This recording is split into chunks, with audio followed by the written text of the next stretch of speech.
Welcome to How to Split a Toaster, a divorce podcast about saving your relationships from True Story FM. Today, systemic toaster inequality.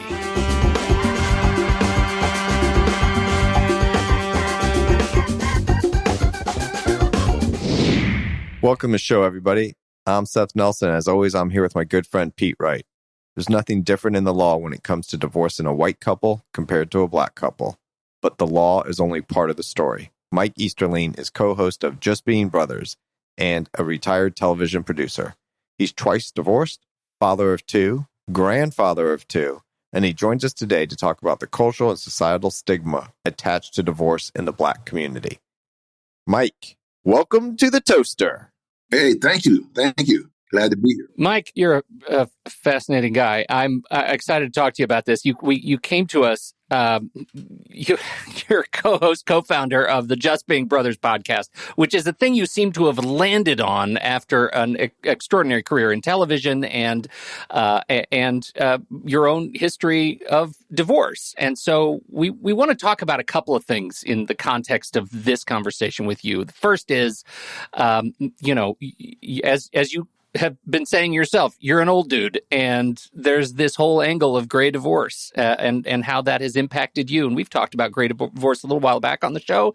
It's been a long time. I'm curious to get your perspective. And the other is black divorce. What role does race play in divorce for you? As a guy divorced twice, we want to talk about that experience and see how, because we know the law is just one side of the divorce equation. The culture, community, friends, family, we want to talk about that. So why don't we start with a little bit of your divorce history? Is that a good place to start? History makes it sound like it's been ongoing for years. Yeah, right. You have a 45-year career in divorce. I'd rather call them my two divorces, but the first one, let me tell you, the first one probably has very little to do with race, but it probably has some. And that is, I was just too darn young to be married to anyone of any color at any time at 24 years old, going on 20. Some of that may have some racial underpinnings because certainly I had two great parents, but maybe they didn't have the best marriage. So, you model what you see. We didn't have beers, people throwing stuff at each other and the cops coming to the door. But there's a special subliminal kind of thing that goes along in a strong marriage that as I look back now as an adult, just didn't have, that wasn't there to model. So that, in that case, being by the time it happened, like early, married 8 years, so in my 30s, that marriage was just the marriage that shouldn't have been. Fast forward, I guess about 8 or 9 years from there. Yeah, 7 years from there. And I was married again and stayed married for 28 years. That, what I would say, was a marriage that was good until it was bad. And then it was over. And I think it depended, a lot of it came down to a couple of things. Not for me particularly, but the biggest thing is stress on the African-American man in the country day to day. Okay. There are things that we go through that are invisible to other people. Even an educated person like me, educated person like some of my friends, they're invisible. Things like, and there's stresses, however, you ask yourself, why is high blood pressure high in African-American men, but not in African men? What's up with that? The stress of being an African-American. That's why when they come here, their blood pressure goes up. Because once you leave Africa, you become an African-American. When you're in Africa, you're in your own country. Okay, even with the stresses that there may be there. But here it's different. And so that starts there. It also, that wasn't my case. Mine was basically the other thing, which is a lot of women, and I had a wonderful wife, both of them, but a lot of women find themselves also growing up in households where there's only the mom. Dad is gone, so mom becomes dad and mom. Those women sometimes say, I'm going to make sure I have a man who's going to be in my house and help me raise my kids, etc. But then when they imagine that they know what a strong man looks like, okay, but they really don't, okay? And so when someone does come and they're kind of strong, okay, that can sometimes be off-putting. I gotta dig into that a little bit. What does it mean, a strong man? What is that sort of stereotype? Yeah, good, somebody who stays with his family, who does the right thing, who isn't in and out of jail, who every day tries to progress and be better for himself and for the family. Not lazy, okay, and doesn't fit those stereotypes. On the other hand, is also able to step back, and here's where it gets tough, and let, especially if you have an educated wife or ambitious wife, let that person shine also. And sometimes that doesn't happen. And I just looked at some stats, African-American women are more apt to marry below their status because due to everything from incarceration to who knows what, lack of education. There aren't a lot of men. There are less men that are available. Okay. And just because somebody has the same academic background as you do doesn't mean that that's the person for you. Okay. But we usually start with commonalities. So, Mike, let me try to understand what you're saying. I want to make sure I'm understanding this right. Sure. You have an educated African-American woman, goes to college, gets a degree in whatever that might be, advanced degree potentially, but inherently based on numerous societal and historical reasons. But currently today, there would be less African-American men with that same education. Yes. And therefore, if that person, that woman, wants to marry someone from the African-American community, just mathematically, statistically, there's less men to choose from. Of certain status, yes. Right. Because you can name this, like you said, we just call them the societal reasons. We're not here to break that down today. Okay. Coming after that, then a man sometimes knows he's going into, and this isn't every case, but a man knows he's going into a relationship where he's like, sometimes he's not the main breadwinner. She is. Right away, that's a little kick in the old nutsies. I got a quick story on that. My father was a university professor, PhD in psychology, taught industrial organization psychology, not a clinician, and in the early 70s or so, my mom went to him, and it was probably around 76. No, actually earlier than that, like 73, I guess, or earlier, and said, I want to go to law school. And said to my dad, are you going to be okay if one day I make more money than you? And my father says, am I going to be okay with it? I'm counting on it. So they had a different view on that, right? But progressive and early in the 70s, though, in right? the early 70s, right? That's when it first began. Yeah. So that is not attributable, as Pete, I think, was about to say, to the African American community. It's our society. Is historically the men were the breadwinners. That's certainly changing. Exactly. But when you get a situation where it's harder for you to be the breadwinner, it's harder for you to advance along the road to success toward the breadwinner. When you're getting passed over for promotions, and your wife, because of the old double minority thing, especially back in the 80s and 90s, is getting promotions because now we have a minority vice president and we have a female vice president. That begins to eat away at your ego, okay? And especially when you know it's not you, it's something else. Now, it's not always something else. Like we say, everything's not racial. Sometimes you're just not that good, accept it, take it or leave it. We know the difference. I've been passed over for jobs, and I've gotten jobs, and I haven't been passed over. I think I've been passed over once. The other times, they were better people than me. Period. I knew the people. They were white people, but in my mind, they were better. I was pleased to compete, but I kind of knew that they had the upper hand. But when you feel that you're always being passed over, when you've got these other stresses of just walking down the street, something could happen to you but by people who are supposed to protect you. That's one thing you guys probably never feel.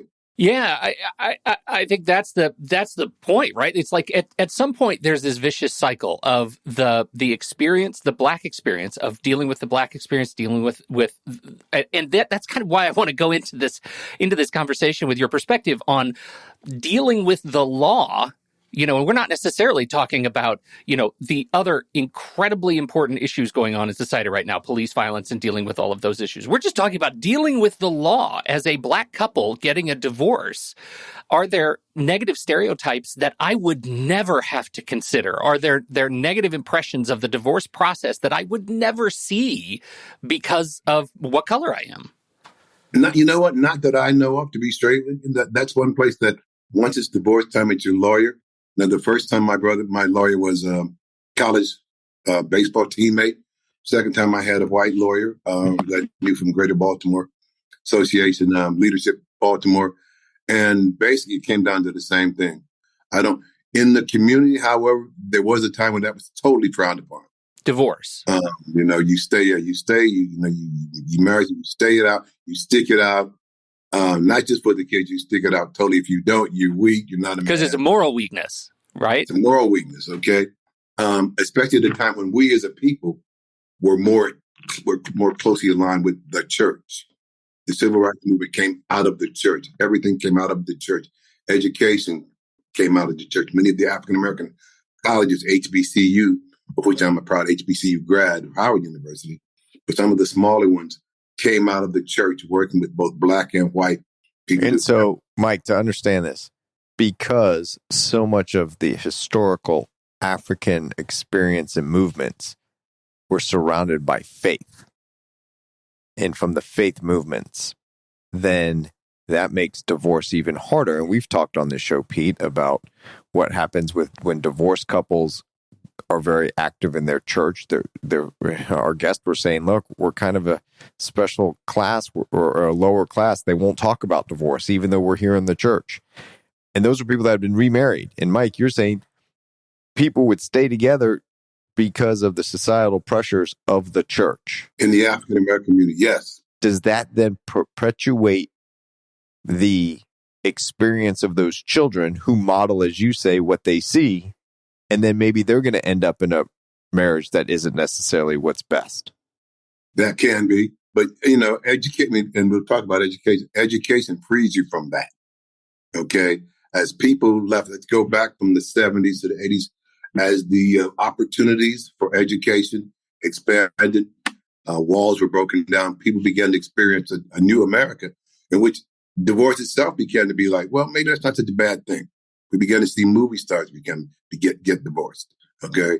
The fact that someone was, couldn't do it anymore. We just can't do it anymore. People are like, maybe that's okay. And of course, that comes to the black community, really releasing the black man from some of the pressure that he was feeling and giving the black woman a chance to maybe start anew. Sometimes people start into marriages, and this is black and white, but I'm certainly in the black community because there's a baby on the way, not because there's any love there, not because there's any education. Oh, I hear it all the time. And this is what the kids say. Yeah. Mike, they say this. They'll say, I stayed married for the kids. And when those children get to be adults, they'll tell their now adult parent, right? They're an adult talking to an adult parent. I wish you would have done it sooner. We all knew you guys were unhappy. We all knew that there was fighting in the house. Like, what were you guys, they stayed for the wrong reasons. Right. You cannot hide. They've been studying you from the day they were born. You can't hide. And my son didn't know it, and we did the same thing. First of all, it was touch and go, but it was good. Got crazy once he left the house. Okay, this has nothing to do with black or white. But we were late parents of my second son. I was 42 when he was born. So late parents, we put all our love into him. And when he went off to school, and he's doing very well, we were like, okay, so who are you again? Do I know you? That's right. That happens a lot in all couples, right? When there's huge changes in the life, that's when things happen. And the other thing about African-American divorce is it's so much of it happens at the lower level. No money, okay, to make things right. Can't take a loving vacation. There's nothing. And all that does is make the man feel worse and worse. And one person finally decides, I can't take this, and I'm gone, which makes the man feel even worse. And so I think the biggest part comes from the stress on the African-American male more than anything else. Number one, the stress on the African-American male day to day. Even a guy like me, I've never been arrested, speeding tickets and those things that are, but I still feel it, man. When I step out, God, I hope nobody thinks that I'm doing this, saying this. It's kind of hard to explain, but it's like if you guys were, all of a sudden there was a boogeyman behind you all the time in your work, in your driving, in your education, in your play, in your marriage. There's always something that makes you go like, huh? Looking over your shoulder. Is there something behind me? Is somebody watching me? Somebody waiting for me? And so that pressure's there. You go to the place where you should get away from that, home, If you've got a wife that works at a higher level, sometimes that makes you feel a little bit inferior. How was your day? Well, mine was the same old thing. How was yours? Hey, we did this. The president of the university came down and gave me an award. I think I'm going to be up for promotion. And you're like doing the same old thing. You're driving a bus. Nothing wrong with that. But compared to your wife, maybe who works as an administrator at a hospital, okay, that's stressful. That's stressful for anybody, but more stressful for people of color because they know there are opportunities to improve that or less. Yeah. It's interesting you said, too, about the financial disparity sometimes, because unlike in a criminal case where the state's required to give you a defense attorney, a public defender, there's no requirement for the state to give you anything in a civil case, which is what divorce falls under. Yes. And the same issues in a lower socioeconomic divorce are there for a high wage earner and higher status. But the problem is access to the courts. And I'm going to just tell it like it is here, Pete. It's because the lawyers are so expensive. Sure. That's true. So I'll have some of the exact same legal issues in a case that we're arguing over $10,000, or a different case arguing about $10 million. The same issues, the same concepts, relatively the same fact patterns. And people could say, well, how could that be 10 grand versus 10 million? Well, if we're talking about how finances were handled on a house, and the equity in one house is 10,000 and the equity in the other house is 10 million, that's how you get there. Right? But it's not viable or good business to pay lawyers to argue over 10 grand, where it might be worth it arguing over 10 million because of the cost of doing business. Right. Cost of doing business is the same. That's right. Exactly. But the problem is that 10,000 is all the money in the world to that couple. Right? And they want you to fight with them, for them, excuse me. And they want to bring that same legal issue. And you look at them and say, it's not enough to fight about. But to them, it's their hard-earned money.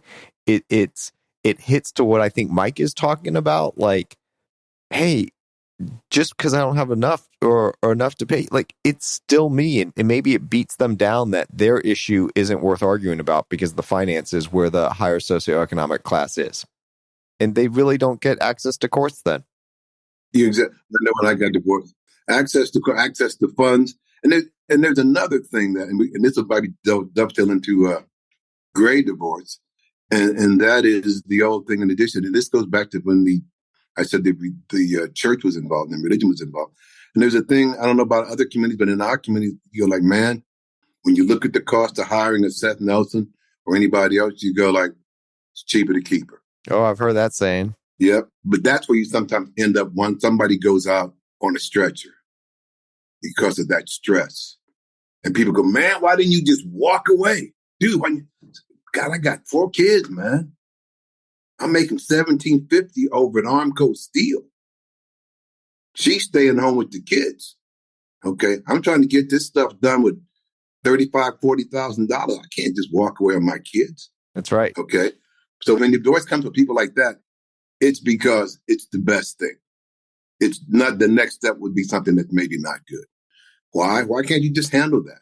I have other stresses for that. I have stresses that I have outside when I come home. I have stresses that I have inside that I wish I could explain to you guys what it felt like. But like I said, the best way I can say it is there's just a boogeyman.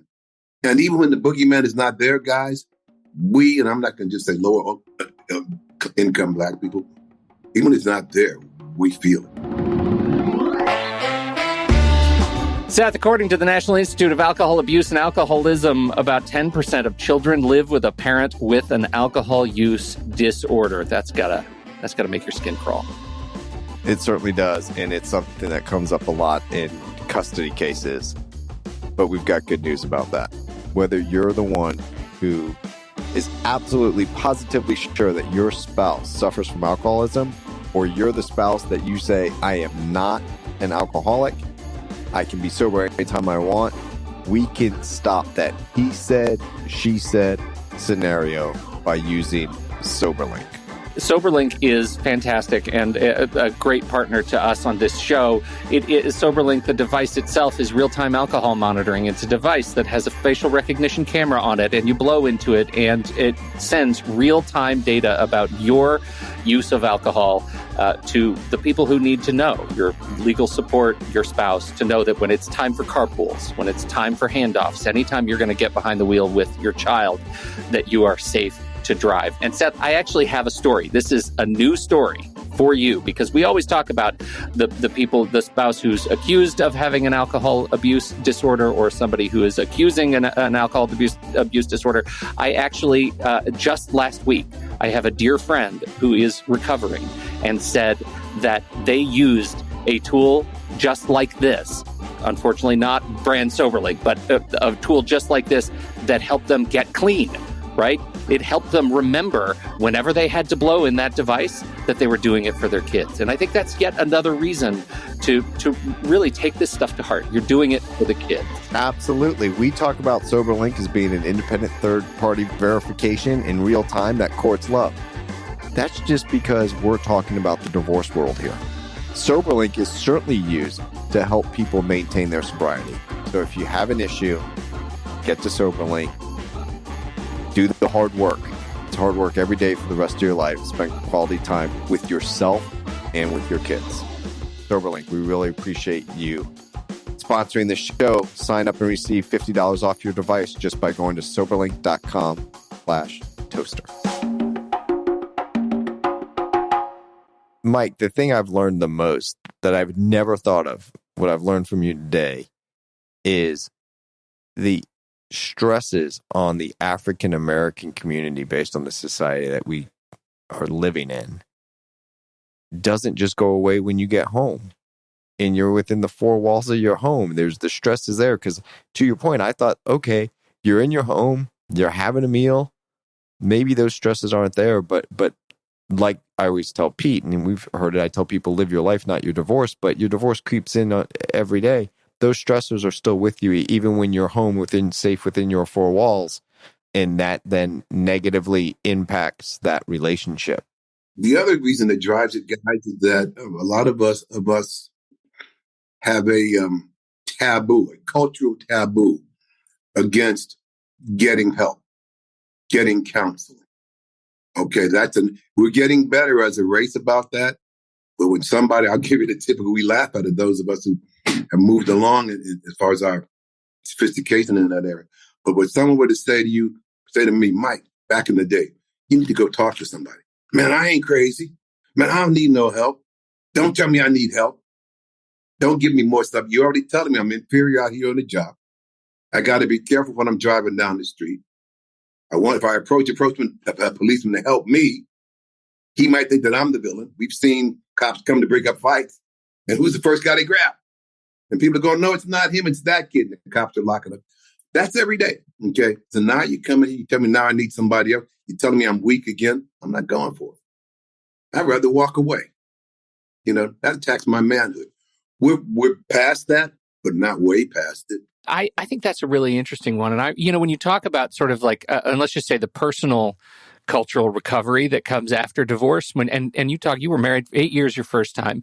And then even with all of the cultural baggage, even with the boogeyman that's sitting on your shoulder, you were ready to get married again. And given everything you're talking about here, like I can't help but think, why was marriage, a second marriage, a good option given everything that stands against you? And you should talk about these things. And even though one of the reasons I'm not married is because I didn't have a real communicative wife. In the beginning, we were, like most young people. But we talk about, what about this? What about that in society? What about our kids? Where are we going to live? I was married most of my time in Baltimore when I was working in TV there. And we knew we were not going to be living in Baltimore because schools become important. Okay, but now we got to go to a place where there's better schools, which is usually the better neighborhoods, which are usually predominantly white because of the things we talked about at the beginning, opportunity, etc., generational wealth, etc. Most of us don't have generational wealth. Okay, so we talk about those things. But the other thing is the society is set up for two. Okay, I've been divorced 6 to 8 years. And it's tough out here for an old guy by himself. Society's set up for two people, from the tax base, etc. So it's a smart thing to do. Just because you're in a situation where you have more challenges doesn't mean that you won't take that challenge. Having to do more to get the same thing, having to protect yourself more than other people. By the time you're 25, 30, 40 years old, that's nothing special. That's life. That's been your life since you're like 4 years old. Like when the little girl told me at age 4, you can't come to my birthday party because you're colored. 4 years old. Not in Memphis, not in Raleigh, not in Mobile, Brooklyn, New York. Brooklyn, New York. Okay? Which I knew I was brown, but I had to go ask my mom, why did that mean I couldn't go to the birthday party? So at 4 years old, my mom had to sit me down and say, this is how life is, and this is how life's going to be. 4 years old. Didn't even go to school. I wasn't even in school yet, but I was learning about race because my parents had to teach me that. Just like you have to teach your kid to look both ways before they cross the street. And some people say, you're teaching your kid to hate white people. No, we're just teaching my kids to know what could happen. And I'm teaching my kids to hate cars because I'm telling them to look both ways before they cross. I'm not teaching them to hate cars, just how to look out when you cross the street. How do you unravel that in your head, man? Like, how do you unravel that to just get help for yourself enough to be able to recover from divorce, recover from the stereotypes and the bias, to be able to show strength and live your life? Some people never do. You saw the guy at Michigan State, something that Black people, we used to say, we never do mass killings. We were so proud of that. If we kill somebody we know. Okay, we got a grudge with them. But now we're walking into places and just shooting up people. That stress, whatever stress is on the guy who killed those kids in Buffalo, the guy who killed the people, in Atlanta, ours is just multiplied. How do you do it? That's a great question, Pete. Friends who are very similar, okay? Friends who've gone through divorce, friends who have the same stresses, okay? We just talk to one another. People say, there's a book called "Why Are All the Black Kids Sitting Together at the Lunch Table?" Some title like that. And after I stopped doing TV, I did some speaking with Fred Pryor, and I also do some speaking myself on DEI. And that question is because it's a chance for them to stop this charade that they have to exist if they're not in an all-Black school, and be themselves. And so that's why sometimes we have parties and stuff, and people go, how do you guys party so much? The stuff is life is on you. That's our outlet. And so we talk about this. We talk about the next. This happened to me. That happened to me. Sometimes it's so silly we laugh at it. Other times, it makes people angry. But that's just our lives. These things are just our lives. And so the same as divorces or for anybody else, it's tougher. Also, because women feel this also. We keep talking about the men, but women also feel these same stresses, okay? Walk into a place with a big purse, you must be stealing. Yeah, but Mike, I want to go back to something on this because I think it's vitally important. We've talked a lot of mental health professionals here. Am I understanding you correctly? In the African American community, there's a stigma about getting help or going to get mental health treatment that is starting to get eroded away. Yes. My son, 33 years old, he goes to a therapist and he got no real problems. He said, Dad, I just go to him to talk to him. Right, go get a checkup. I'm a Black guy in corporate America, and I sometimes I need to talk. Good for him. He didn't get that from me because I never talked to anybody. I was that ignorant or uninformed or sucked up in my culture. But I ain't talking to nobody, man. Many times those guys are white people, all right? Not as much now, but back when I was younger, I ain't talking to no white dude about my business, man. Okay? You just wouldn't do it. What would they know?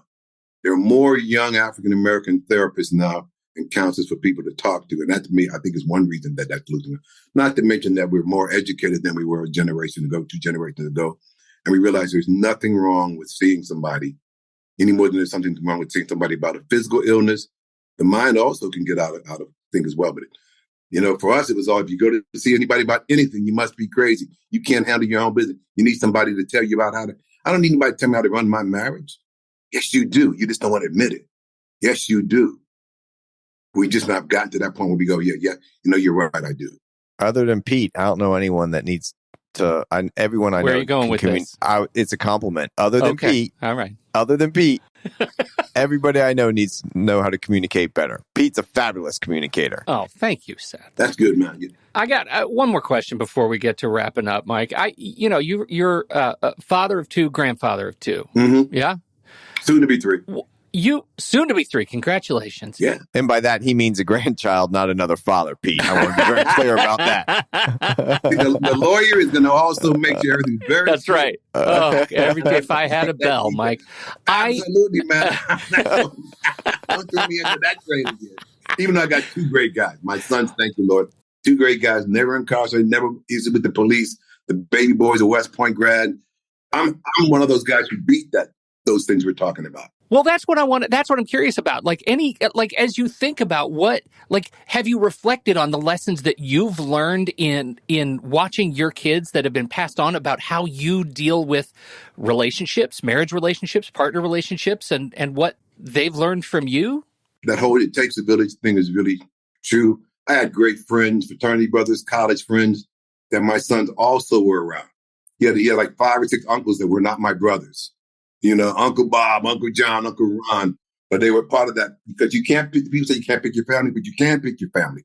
You just can't pick your relatives. In fact, you should pick your family, especially because you can't pick your relatives. Right. And I've got relatives that aren't really close to me as my family. I have people that are not my relatives that are real close to my family. So we had those good, positive people.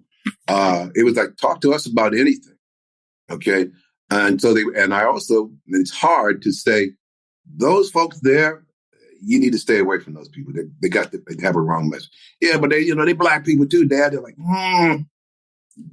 no, I don't like the message. When I talk to their mom and dad. So we put our kids on a straight and narrow. I'm a military kid. And my dad was a military guy. So excuses, no. Racism. If we ever accused any of the teachers, and I went to Catholic school. If we ever accused sister of doing something that we thought was about color, and mom went up to the school and it wasn't, then I need to probably find myself someplace else to live because it could be. So we weren't allowed to make those excuses. We were told to work around those. Lately, if you want to go to great divorce real quickly, it's someone asked me, why are you getting divorced at 63? And that's a long time. You're 63 years old. My answer was, I don't know how long I'm going to live. I have no idea how long I'm going to live. If I'll give us a day, a week, or a year, I want it to be great. I also love, and though maybe not in love anymore with my wife, I don't want her, and she's the mother of my child. I don't want her to have a miserable life. And if she does, have it with somebody besides me. People are living longer. Okay. I'm on the dating site, 70-year-olds, 75 years old. This girlfriend looking good still. We're living longer. We're healthy longer. Okay. And there's a lot of life left to live. Just because somebody was married for 50 years, I was married for 50 years. I guarantee all 40 were not wonderful. They had to push through 5 or 10 years of maybe, man, I don't know what I'm doing here, but I'm going to hang in. Depending on your own self-image and how you feel about your life, as a Black man especially, that's all I can speak of, that may make a decision whether you stay or go. And you see, Seth, you see more gray divorce than just in general than when you started your career? Oh, yeah. We've talked about gray divorce on the show. I'm a kind of a stats guy and a numbers guy. So we have our own internal stats and we have more gray divorces. It's not uncommon. It's just not spoken about as much, usually because people always want to hear the dirt and talk about fighting over the kids. A lot of gray divorces, as you pointed out, the kids are out of the house. But a lot of what you said rings true with a lot of my friends and practitioners that I talk to about gray divorce. Exactly what you said is, we've come this far. I don't know how much longer I have on this earth, and I want to do something different with my life right now. That's what they do. That was a generation ago, and I can tell by pictures, you guys are all at least 20 years younger than I am, pretty close. Generation ago, guys, no, you'd have been considered weak. You stay there. You make your bed, you sleep in it. That is the dumbest thing. Then it wasn't. But as you look back more, that is who continues, who makes the mistake and says, I'm going to pay for it by wallowing in it, when there is an option. As my first divorce lawyer told me, I remember I was there early. He was there early. We were waiting. And I was sort of bemoaning because I was a little bit ashamed of it, And he said, young man, that is why they put erasers on pencils. I'll never forget that guy. Oh, That needs to be on a shirt. Oh, man. He said, people make mistakes. If you make a mistake in the school you decide to go to, you change schools. You make a mistake in the job that you don't particularly like, you change jobs. You don't like your neighborhood, you move. But when it comes to something as important as who you live the rest of your life with, it's convoluted. Not to cut into your money, Seth. Okay? No, man. It's Mike, convoluted. I'm good. But I'm telling you this. I am happily engaged, and I am going to give my fiance a pen. Hey, congratulations on your engagement. Thank you. Hey, on that note, I got to tell you, Mike, you're fantastic, man. Thank you for coming and hanging out with us and giving us a little bit of your wisdom. I know what I am a happy subscriber to your show. Just give people the short and skinny of what your podcast is all about.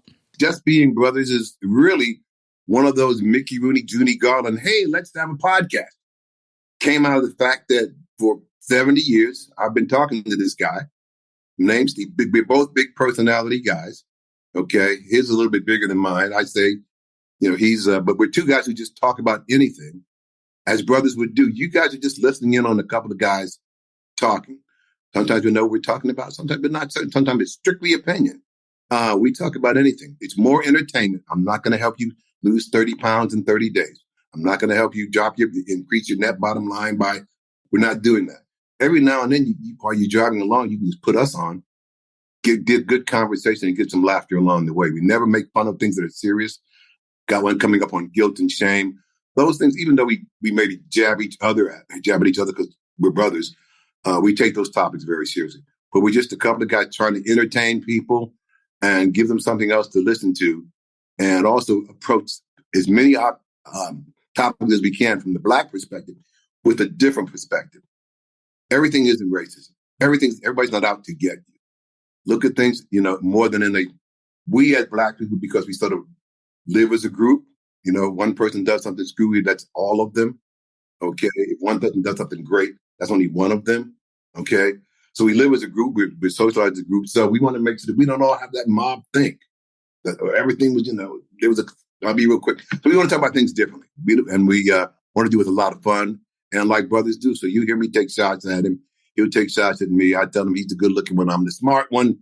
Okay. Those kind of things that we do. Well, Mike, I know that. Let me tell you, when I started a podcast, my dad said, boy, you got a face for a podcast, son. So I'm with you. We appreciate you coming on. Yeah, we sure do, Mike. Thank you so much. And I hope I've been good for you. Oh, you've been great, man. This is fantastic. All the best to you. Best on your podcast. We'll put the link in the show notes. And now we got to turn it to listener questions.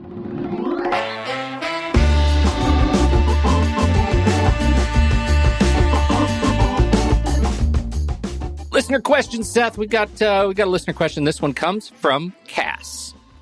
Cass says, you've talked about conflict check on the show, but are there any situations when you would work with someone who has been in touch with my ex? I love an attorney in my area, but I think my ex has already reached out. He went with a different attorney. So does that mean it's fair game for this other attorney to work with me? Anything I can say to make that easier for this new attorney to say yes to me? What do you think? Nope. Ouch. That was so fast. It's like you didn't even have to think about it. I wish it was different. So in Florida, check your local jurisdiction. But once I talk to a potential client, I am conflicted out of that case. Wow. Because the attorney-client relationship starts when the client believes it does. When the client believes it does. That's right. So here's what they teach you in law school. Guy runs into your office, covered in blood, holding a knife. Okay? Mm-hmm. And he says, I killed him, but it was self-defense. And you look up from your desk and you say, I'm a real estate lawyer. Okay. And now you get called to testify saying, what did he say? Did he say he did it? And it's attorney-client privilege.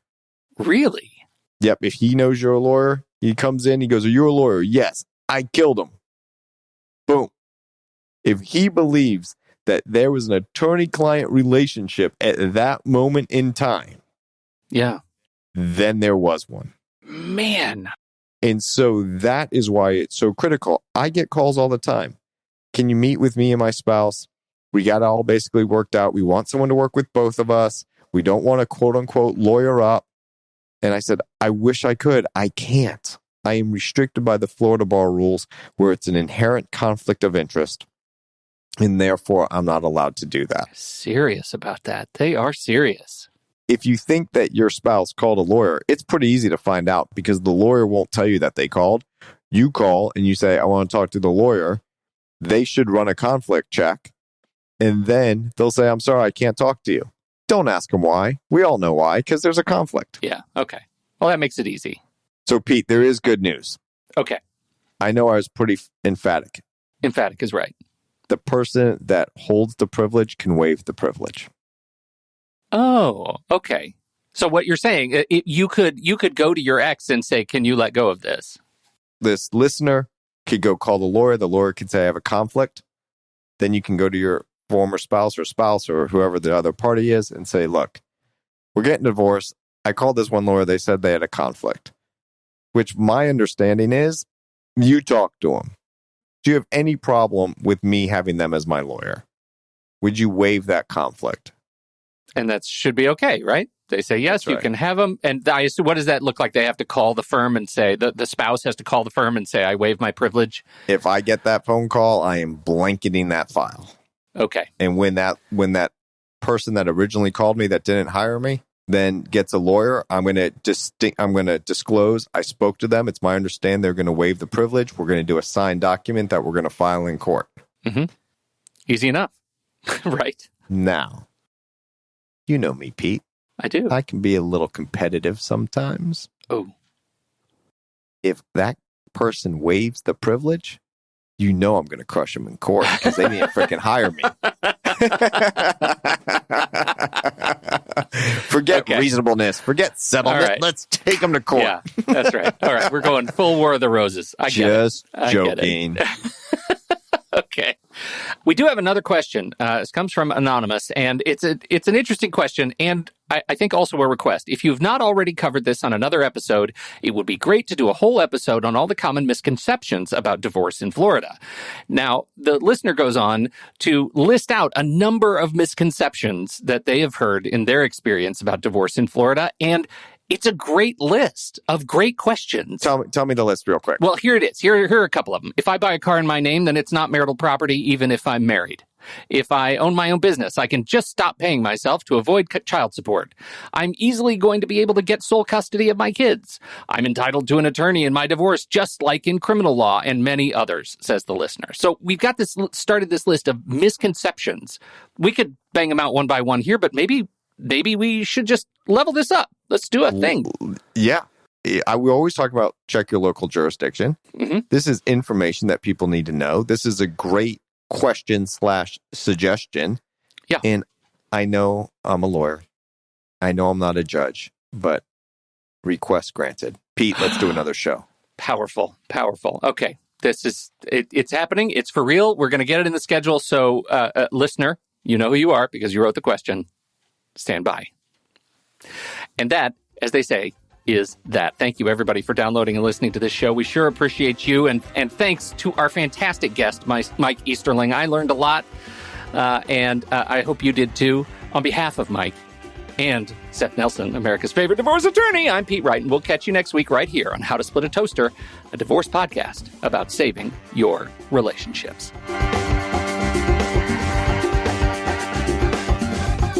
Seth Nelson is an attorney with NLG Divorce and Family Law with offices in Tampa, Florida.